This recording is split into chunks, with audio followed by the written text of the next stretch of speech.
Mu Rwanda habaye urubanza rwakurikiwe n'abantu benshi kubera imyitwarire idasanzwe y'uwaruburanaga. Uyu ni Aimable Karasira uherutse kwitaba Imana twese twari tuzi ku izina rya Prof Niga. Uyu mugabo mu minsi yari akiri ku isi ubwo yajyaga mu rukiko hari igihe yahageraga yitwaje Bibiliya, agafuka karimo dosiye ndetse rimwe na rimwe akambara inkweto zidasa. Hari ubwo uyu mugabo yasekaga abantu ndetse hari n'ubwo yabatangazaga. Ariko nyuma y'utwo dushya twose harimo urubanza rukomeye rwakurikiwe n'abanyarwanda benshi. Uyu munsi muri Sana World Official tugiye kurebera ibyaranze urubanza rwa Aimable Karasira ndetse n'udushya twinshi twatunguraga abantu mu rukiko igihe yari akiri ku isi. Bahaye ikaze. Aimable Karasira yari yaratawe muri yombi mu kwezi kwa gatanu mu mwaka wa 2021. Uyu mugabo yari akurikiranweho ibyaha birimo guhakana jenoside, guhishingiro jenoside yakorewe abatutsi mu mwaka wa 1994 ndetse no guteza imvururu muri rubanda. Urubanza rwe rwatangiye kuburanishwa mu mizi mu mpera ya 2023. Urubanza rw'uyu mugabo rwaje gukurikiranwa cyane kubera uburyo yaburanaga ndetse n'imyitwarire ye itandukanye n'iy'abandi baburanyi benshi. Nyuma y'iburanisha rirerire, urukiko rwamuhamije icyaha cyo guteza imvururu muri rubanda. Aimable Karasira yakatiwe igifungo cy'imyaka 5 ndetse n'ihazabu y'amafaranga y'u Rwanda 500,000. Kimwe mu bintu byatangaje benshi ni uburyo Karasira yajyaga mu rukiko yitwaje Bibiliya. Hari igihe yavugaga amagambo agaragaza ko atizeye ubutabera ndetse rimwe na rimwe agakoresha amagambo akomeye imbere y'urukiko. Uretse Bibiliya kandi yakundaga no kujya mu rukiko afite agafuka karimo dosiye ze.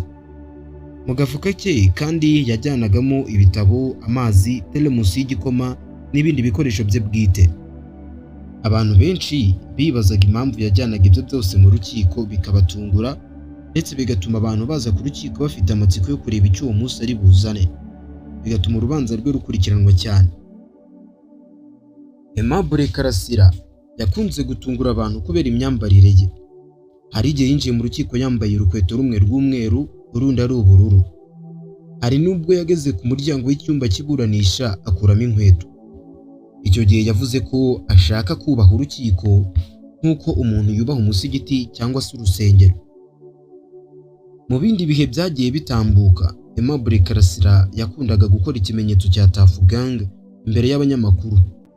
Iki ni ikimenyetso cy'itsinda ry'abaraperi yigeze kuba muri izwi nka Tuff Gang ryakoze ibidasanzwe mu njyana ya hip hop mu Rwanda.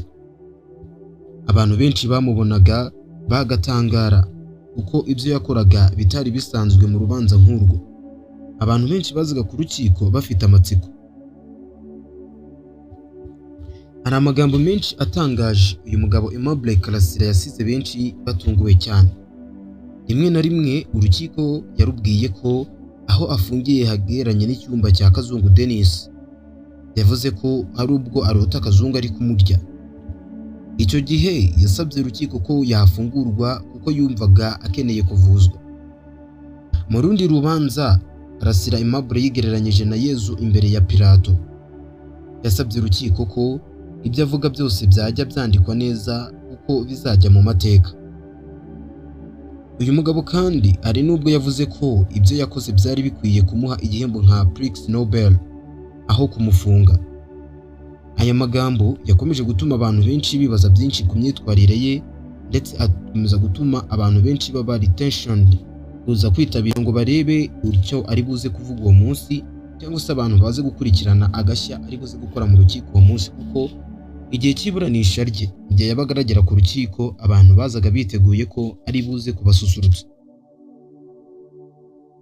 Mu rubanza rwa Aimable Karasira n'abamwunganira inshuro nyinshi bavuze ko afite ibibazo by'uburwayi bwo mu mutwe ndetse ko yari akwiye gusuzumwa n'abaganga b'inzobere. Karasira Aimable yavuze ko yatangiye kwivuza kuva muri 2003. Yavuze kandi ko kugira uburwayi bwo mu mutwe bitabujije abantu bamwe gukora ibintu bikomeye.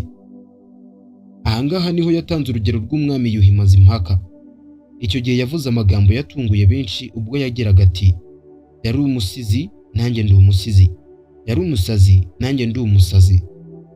Aya magambo yakomeje kuvugisha abantu benshi ku mbuga nkoranyambaga, by'umwihariko yatunguye abantu bari bitabiriye urubanza yari arimo kuburanamo. Kuko kwigereranya n'umwami Yuhi Mazimpaka byari ibintu bidasanzwe. Yabwiraga abantu ko kuba afite ikibazo cyo mu mutwe bitamubuza gukora ibintu bikomeye. Gusa ku munsi wa nyuma w'iburanisha, Karasira Aimable yatunguye abantu benshi, asaba imbabazi uwo ari we wese yaba yarakomerekeje ndetse n'uwaba warakomerekejwe n'amagambo ye yagiye atangaza mu bihe byatambutse n'ibikorwa bye. Aimable Karasira yavuze ko yashakaga kuruhura umutima we kugira ngo umuntu uwo ari we wese yaba yarabangamiwe n'ibikorwa bya Aimable Karasira amubohokeho, atagira umutima umucira urubanza, kuko we yumvaga umutima uremerewe cyane, ashaka gutura umutwaro yari amaranye igihe yikoreye. Nta magambo yari ari nk'iburanishwa ry'umunsi wa nyuma w'iburanisha. Abantu benshi batangiye gutungurwa n'ibyo Aimable Karasira avuze uwo munsi, bavuga bati se kuki uyu munsi ataje aduha udushya dusanzwe dusekeje, ahubwo akaba aje atubwira ibiruhura umutima. Mu buryo butunguranye, ku itariki 7 z'ukwezi kwa gatanu mu mwaka wa 2026, urwego rw'igororero mu Rwanda rwatangaje ko Karasira Aimable yapfiriye mu bitaro bya Nyarugenge. Amakuru yavugaga ko yajyanywe kwa muganga ku munsi yagombaga kurangirizaho igihano cye. Rwanda Correction Service cyangwa se icyo twita RCS yavuze ko urupfu rwe rwaturutse ku kunywa imiti myinshi irenze urugero, ariko iperereza rikaba rigikomeje. Mu itangazo RCS yasohoye yaranditse iti: itangazo ryo kubika Kigali ku itariki 7 z'ukwezi kwa gatanu 2026, urwego rw'u Rwanda rushinzwe igororero RCS rurabikira umuryango wa Aimable Karasira uzaramba witabye Imana mu bitaro bya Nyarugenge. Yajyanywe ku bitaro nyuma yo gufata imiti irengeje igipimo cy'imiti ye y'uburwayi asanganywe cyagenwe na muganga. RCS itegereje raporo y'abaganga ku cyateye urupfu rw'uyu mugabo. Urupfu rwe rwavuzwe cyane ku mbuga nkoranyambaga ndetse rutera benshi agahinda n'ibibazo byinshi ndetse n'urujijo. Aimable Karasira yabaye umwe mu bantu bavuzwe cyane mu Rwanda kubera urubanza rwe, amagambo yavuze ndetse n'imyitwarire ye mu rukiko. Hari abamubonaga nk'umuntu ufite ibibazo bikomeye, hari n'abamubonaga nk'umuntu wavugaga ibintu bitangaje kugira ngo yigaragaze, hari n'abamubonaga nk'umuntu washaka kugira ngo urubanza rwe rukomeze rukurikiranwe. Ariko ikintu kimwe abantu benshi bahurizagaho ni uko urubanza rwe rwabaye rumwe mu zakurikiwe cyane mu Rwanda ndetse no muri aka karere. Ese wowe ubona imyitwarire ya Karasira mu rukiko yaraterwaga n'iki? Andika igitekerezo cyawe muri comment. Niba ukunda documentaire nk'izi, kandi subscribe kuri Sana World Official kugira ngo utazasiba izindi nkuru zikomeye. Mukomeze mugire ibihe byiza, nawe Aimable Karasira we akomeze agire iruhuko ridashira kandi Imana imutuza heza. Ciao ciao, hasta la vista.